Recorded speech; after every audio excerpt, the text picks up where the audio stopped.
All right, so today's video is a thank you to Duco from the Chipmasters Forum.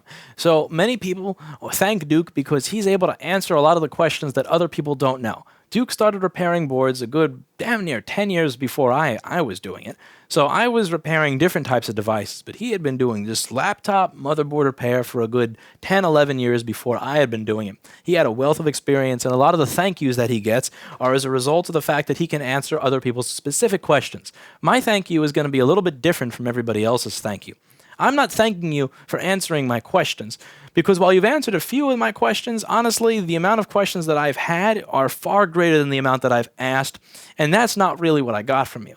What I learned from you is that there's a logical process behind a lot of the issues that I have. So I'll read some posts that you made from, again, when I join a lot of these forums, I really seek to absorb as much information as possible. So I still remember when I found the DIY audio forum like 10 years ago. I remember I wasn't making new posts, but I was sitting up at 4 in the morning reading this shit. I was just like going through every single post for like 3 or 5 or 7 years, just going through every single one by one, so I could learn and absorb as much as possible. That's the way I seek to get into any type of new tech field. So anytime I joined some forum where I was hoping to learn something, I wouldn't just ask a lot of questions. I remember reading back from the beginning of the forum, and I remember reading a lot of these posts, and I remember a lot of the answers were, well, X connects to Y, so, yeah, I'm pretty sure it's not Y.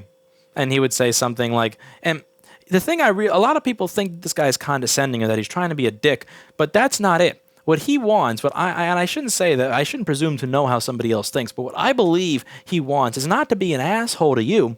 What I think he's trying to do is he's trying to troll you into understanding. He's trying to come up with ways to get you to think and use your brain in a logical manner. So instead of thinking that this is something that's so impossible that you have to be a genius to do it, that rather it's just common sense. And I think he has a small bit of frustration that the rest of the world doesn't see these advanced electronics concepts as common sense and basic logic the way he does. So what I got out of a lot of these posts, it wasn't ever always answers to my questions, because a lot of the answers to my questions I had to figure out on my own. But what I got from Duke's posts was that this is something that I can figure out on my own. That these issues that I have, I don't have to be an engineer to figure it out. I don't have to be a genius or a college graduate to figure it out. All I have to do is use my brain. One of my favorite sayings is use your brain. One of his favorite sayings is engage brains, which is very, very similar.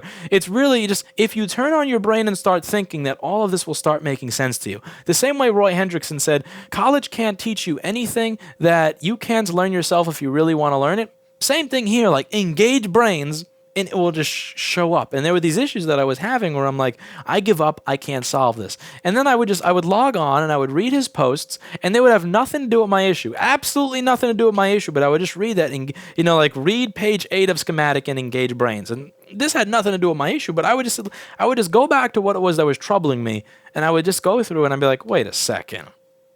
Obviously it's this. And he didn't answer the question. He's answered some of my questions, but he didn't answer this specific one.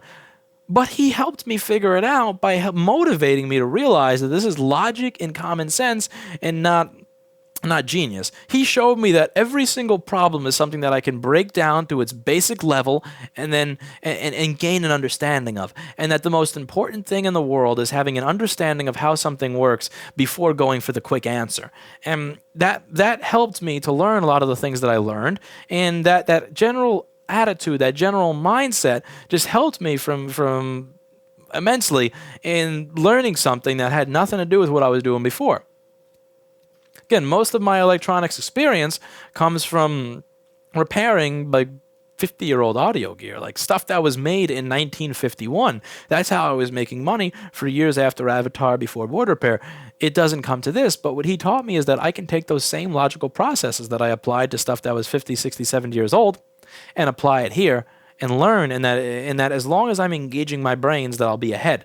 And that helped me immensely as somebody that was relatively new to the field and having 10 years less experience. And, I really feel like there are a lot of people who misunderstand this gentleman's post. They think that it's about a superiority complex. They think it's about trying to be an asshole. And I read these posts, and one of the things you'll realize if you really read deep into the post that this guy makes, like he'll say, measure for voltage or diode mode on this rail, and then this resistor, and then this, that, and the other. What people don't realize, what I really think they don't understand when he makes these posts, is that these are posts where you have to open a schematic. These are posts where you maybe have to open a schematic in a board view for that particular board. Nobody, I get that you're probably going to know the resistor for PP3, for feedback on PP3V42. You're going to know the pull-up resistors for detecting the battery, like R5280 and R5281. Those are things you can know off the top of your head. But to have as many answers off the top of your head as this guy does, you have to, he's looking in the schematic very often probably to be able to answer your question. So it's not like he just made a quick answer. Like you have to sit here to make 3 or 5 helpful posts a day. You actually have to sit here and probably take an hour or 2 hours out of your day, open up schematics, search through them, think to solve these problems. And he has to be the only one on this forum that's actually opening up a schematic and then taking the time out of his day, just like an hour or 2 hours, to actually properly answer everybody's question. So when he takes an hour out of his day to research how to solve your problem, and he posts a solution, and then instead of kind of, if you don't understand like what an inductor is, Googling what an inductor is, you just go like, what is an inductor back?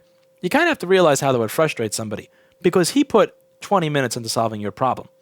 You put 10 seconds of effort into actually turning his answer into an actionable solution. When I say actionable solution, I mean something where you take action and you solve the problem. So you could take the information that this guy gave you. You could take the 10 or the 20 or the 30 minutes of time he put for free into helping you, and you could take that and try to build on it and try to gain understanding of what it is he said, or you can pretty much just ask for more information to be spoon-fed to you. Let's say I say, check if ball A5 of LP8550 is present. If it is present, then check a diode mode measurement to ground for backlight with the black probe on the backlight rail and the red probe on ground.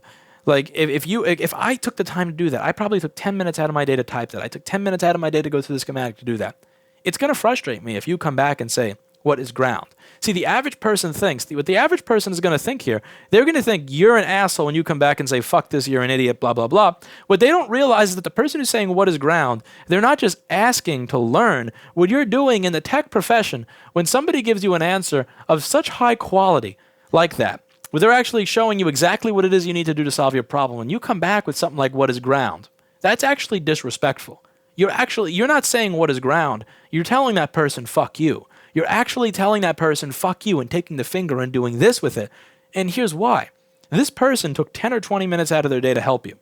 You're showing that instead of giving that 10 to 20 minutes of time into that answer, instead of Googling what is ground, instead of watching a basic electronics video on how to use a multimeter, that 20 minutes they put in, you're not going to put that 20 minutes back in. You're going to put 10 seconds back in. So that person's 20 minutes was wasted on somebody that's only willing to spend 10 seconds to try to figure out that answer. That you're showing them a basic form of disrespect.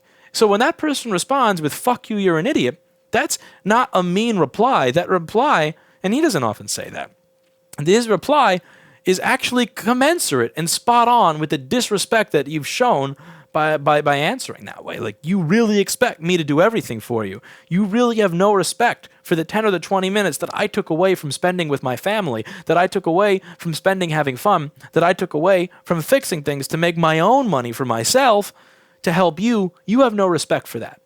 So, and that's a big misunderstanding that I see on these forums, particularly from people that don't realize that there is so much altruism that goes into those answers, that there is so much respect being given that's not really being given back.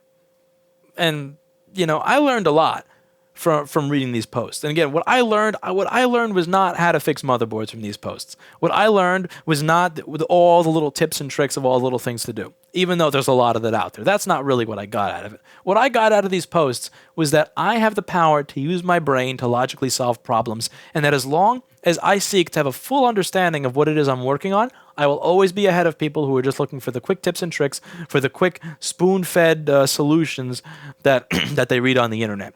So thank you, Duke, for being a positive influence on my troubleshooting process, on my logical processes,